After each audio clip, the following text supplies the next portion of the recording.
Possession of the Panic Machine by W.E. Jenkins. There was once a horrid man who lived for violence and death. He loved killing humans and leaving them dead. A serial killer, mass-murdering fiend, this man was pure evil, a psycho, it seemed. The man had killed dozens of innocent victims. He tortured and murdered with lethal precision.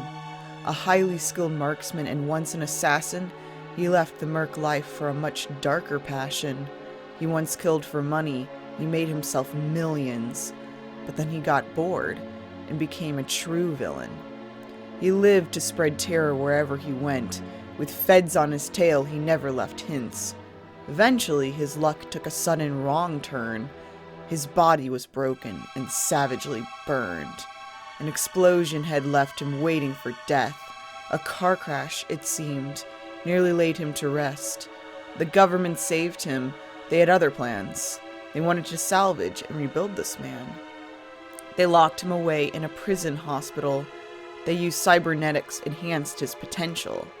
They rewired his brain to make him a puppet, a weapon of war that they'd use to make profit. With genetic enhancements and biomechanics, they built a new cyborg. They codenamed him Panic. They mind-wiped his history starting from scratch. Their new prototype was prepared to attack. Their experiment succeeded. Their weapon was ready. Their murderous cyborg was programmed and deadly. A monstrous monstrosity, he's bulky and vile. Half man, half machine, reborn from exile. This monster had undergone endless procedures. Experimentation had changed his demeanor. He once was a mercenary, a killer, named Gus. He was a retired assassin that no one could trust. A heartless bastard that slayed those like us was transformed into a weapon. He's a government husk. But then something happened that they didn't expect. Their new super soldier began to defect. He lost all control, behaving erratically. It seemed like a presence stepped in telepathically. He started to talk on his own accord. He spoke in tongues as he convulsed evermore. He began speaking languages that he didn't know, a demonic-sounding voice seeping out of his throat. The voice spoke out loud to the government agents. It told them that hell would take Panic as payment. The cyborg began to float in midair, 10 feet off the ground with a blank-looking stare. He levitated for a few seconds, at least. Floating in midair was this beast. Under the control of demons from hell, the government's cyborg was locked in his cell. Slowly, he lowered to stand on his feet. No more convulsions or gnashing his teeth. The cyborg stood silent and perfectly still. His head hung so low as he stared at his heels. The voice of the demon seemed to be gone. The agents were shocked by what had been shown.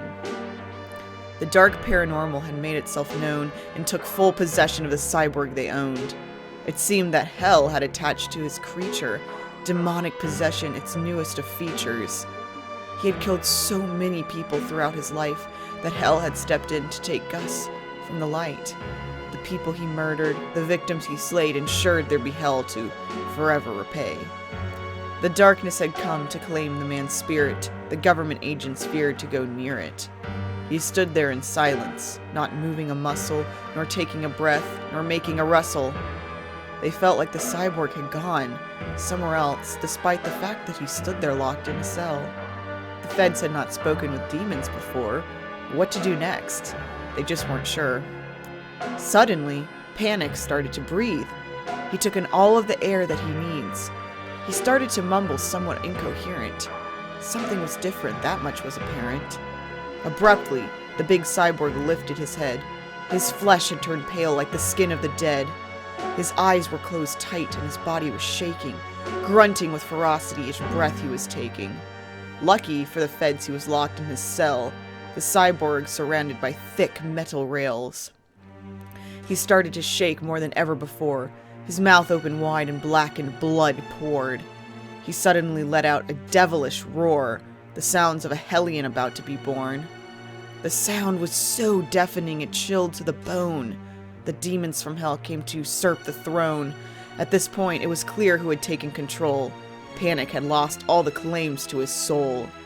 His bloody mouth continued to slowly widen to a point so grotesque and unnaturally violent.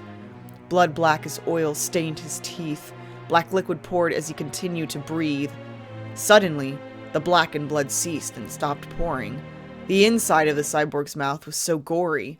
Panic then stopped and closed his mouth, no longer roaring that deafening sound.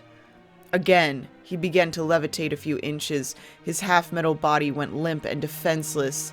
He looked like the cyborg was floating there dead, but then he started slowly rotating his head.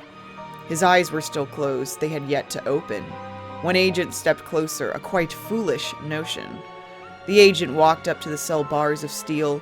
He looked up at the cyborg. The scene was surreal. Abruptly, the lights in the room start to flicker. Panic drops to his feet, landing with his own perfect vigor. The flickering stopped in this room of pure dread. The cyborg went calm and relaxing instead. The panic machine slowly raised his still head. He opened his eyes, and those eyes were blood red. He looked at the feds. He gave them a grin.